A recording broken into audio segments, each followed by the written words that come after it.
A Conquista da América. Professor Dr. Alfredo Boulos Jr.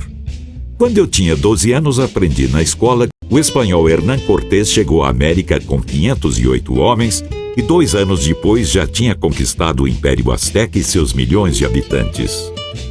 Depois eu soube que um outro espanhol, Francisco Pizarro, acompanhado de 180 homens, conquistou o Império Inca e seus milhões de habitantes em apenas um ano. Na minha imaginação, aqueles espanhóis eram incríveis, super-heróis com superpoderes. Depois cresci, me tornei professor e percebi que os meus alunos também tinham a mesma dúvida. Como será que tão poucos espanhóis venceram tantos indígenas? Como tão poucos venceram tantos? Pesquisando, descobri que o Império Azteca não era formado só por astecas. Havia muitos outros povos que eram oprimidos pelos astecas e lutavam para se livrar deles.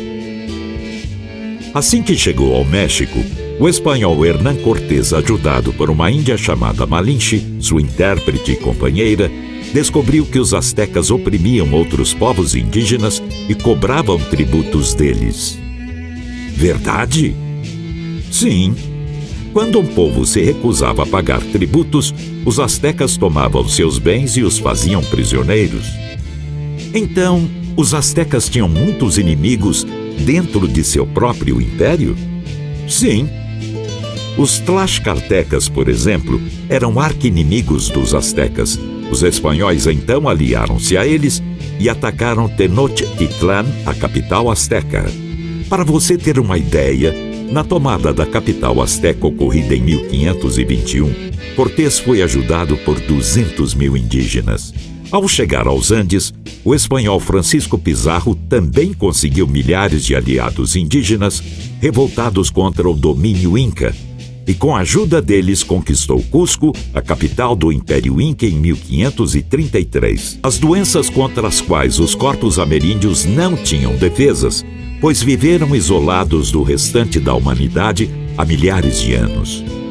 Os indígenas morriam como moscas ao contraírem varíola, sarampo, catapora ou uma simples gripe. Uma pandemia batia aldeias inteiras e não havia quem preparasse alimento. Muitos morriam por fome. Os espanhóis estimularam as rivalidades e as guerras entre os indígenas.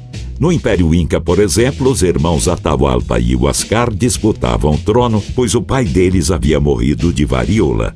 Pizarro estimulou a rivalidade entre eles e colocou-se como juiz da disputa, o que facilitou a conquista do Império Inca. A superioridade bélica dos espanhóis. Com as armaduras de ferro, os espanhóis se defendiam. Com as espadas atacavam a cavalo, ganhavam agilidade. Com arcabuzes e canhões, espalhavam terror entre os indígenas e matavam muitos deles. E agora, você está preparado para responder a pergunta feita no começo deste vídeo? Como será que tão poucos espanhóis venceram tantos indígenas?